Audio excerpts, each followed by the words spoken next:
ಎಷ್ಟು ಖರ್ಚಿದೆ ನೋಡ್ರಿ, ಏನೋ ಮಾಡಿಬಿಟ್ಟು ಕಂಪ್ಲೀಟ್ ಮಾಡೋಕ್ಕೆ.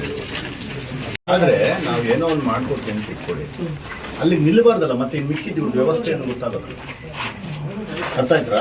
ಏನೋ ಒಂದು ನಾವು ಕ್ಲಾಸಿಂಗ್ ಮಾಡ್ಕೊಡ್ತೀವಿ, ಇನ್ನೇನೋ ಫ್ಲೋರಿಂಗ್ ಮಾಡ್ಕೊಡ್ತೀವಿ, ಇನ್ನು ಮಿಕ್ಕಿದ್ದು ಯಾರು ಮಾಡ್ತಾರೆ?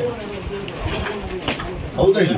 ನಾನು ಏನೇ ಮಾಡಿದ್ರು ಸುಮ್ಮನೆ ಏನೋ ಪ್ರಚಾರಕ್ಕೆ ಇನ್ನೊಂದಕ್ಕೆ ಅದಂತಲ್ಲ, ಏನಾದರೂ ಒಂದು ಕೆಲಸ ಕಂಪ್ಲೀಟ್ ಆಗುತ್ತೆ.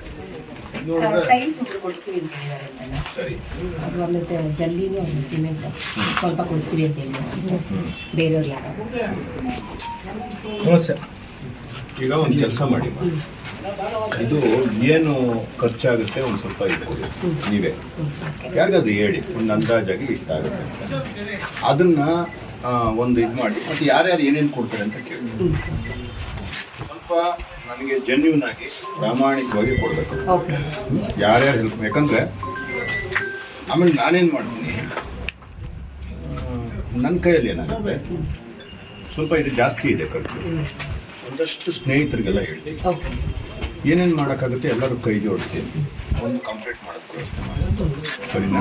ಭಟ್ರೇನಹಳ್ಳಿ ಗ್ರಾಮದ ಶ್ರೀನಿವಾಸಣ್ಣ ಮತ್ತು ಅವ್ರ ದಂಪತಿಗಳು, ಲಕ್ಷ್ಮೀದೇವಮ್ಮ ಅಕ್ಕ, ಆ ದಂಪತಿಗಳು ನನ್ನ ಪಿ ಎ ಅವ್ರನ್ನ ಸಂಪರ್ಕಿಸಿ, ಶಾರದಕ್ಕ ಅವ್ರ ಮುಖಾಂತರ, ನನ್ನ ಸಹೋದರಿ ಶಾರದಾ ಅವ್ರ ಮುಖಾಂತರ ನನ್ನ ಆಫೀಸ್ನ ಸಂಪರ್ಕ ಮಾಡಿದರು. ಈ ಥರ ತೊಂದರೆ ಇದೆ, ಇಬ್ಬರೂ ಅಂಗವಿಕಲರಿದ್ದಾರೆ, ಸ್ವಲ್ಪ ಕಷ್ಟ ಇದೆ ಅಂತ ಹೇಳಿದರು. ಮತ್ತು ಮನೆಗೆ ಒಂಚೂರು ಹೆಲ್ಪ್ ಮಾಡಬೇಕು ಅಂತ ಹೇಳಿದ್ರು. ಇವತ್ತು ನಾನು ಗ್ರಾಮಕ್ಕೆ ಬಂದು ಮನೆಯೆಲ್ಲ ನೋಡಿದೆ. ಪಾಪ ಕಷ್ಟ ಬಿದ್ದು ಏನೋ ಒಂದಷ್ಟು ಉಳಿತಾಯ ಮಾಡಿದ್ರಲ್ಲಿ, ಒಂದಷ್ಟು ಯಾರ ಸಹಾಯ ತಗೊಂಡು ಒಂದಷ್ಟೆಲ್ಲ ಪಾಪ ಕೆಲಸ ಮಾಡಿ ಮುಗಿಸಿದ್ದಾರೆ. ಬಟ್ ಅರ್ಧಂಬರ್ಧ ಇನ್ನೂ ಸುಮಾರದ್ದು ಹಣ ಹಾಕೋದಿದೆ. ನಾನು ಬಂದು ನೋಡಿದೆ, ಪ್ರಾಮಾಣಿಕವಾಗಿ ಹೇಳ್ತಾ ಇದ್ದೀನಿ, ನನ್ನ ಒಬ್ಬನ ಕೈಯಿಂದ ಆಗೋವಂಥ ಕೆಲಸ ಅಲ್ಲ ಇದು.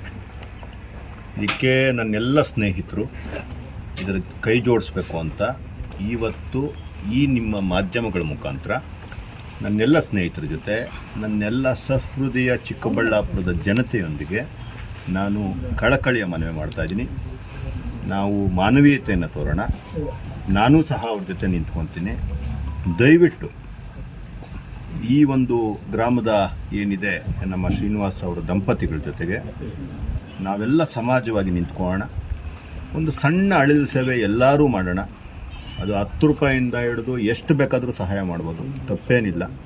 ಅವ್ರ ಜೊತೆ ನಿಂತ್ಕೊಳ್ಳೋ ಅಂಥ ಕೆಲಸ ಮಾಡೋಣ. ಅವರ ಫೋನ್ ನಂಬರ್ ಸಹ ನಾನು ನಿಮಗೆ ಕೊಡಿಸ್ತೀನಿ. ಫೋನ್ಪೇನೋ ಗೂಗಲ್ ಪೇ ನಂಬರ್ ಏನಿದೆಯೋ ಅದು ಕೊಡಿಸ್ತೀನಿ. ದಯವಿಟ್ಟು ಹೆಲ್ಪ್ ಮಾಡಿ. ಲೆಕ್ಕಾಚಾರ ಏನು ಬೇಡ, ಏನೋ ತಗೊಂಡ್ರೆ ಇನ್ನೇನೋ. ಮತ್ತು ಜೆನ್ಯೂನ್ ಇದೆ, ಪ್ರಾಬ್ಲಮ್ ಜೆನ್ಯೂನ್ ಇದೆ. ಇಬ್ಬರು ಅಂಗವಿಕಲರಿದ್ದಾರೆ, ಮಕ್ಕಳಿದ್ದಾರೆ, ಓದ್ತಾ ಇರೋಂಥ ಮಕ್ಕಳಿದ್ದಾರೆ. ಅವ್ರಿಗೊಂದು ಸೂರು ಮಾಡಿಕೊಟ್ರೆ ನಮಗೇನು ಕಳ್ಕೊಳೋ ಅಂಥದ್ದು ಏನಿಲ್ಲ. ಇದೆಲ್ಲ ಅದು ಮೋಸ, ಗೌರ್ಮೆಂಟ್ ಅವ್ರು ಮಾಡಬೇಕಿತ್ತು, ಇದ್ಯಾವುದು ದಯವಿಟ್ಟು ಕಾಮೆಂಟ್ಸ್ ಹಾಕಬೇಡಿ.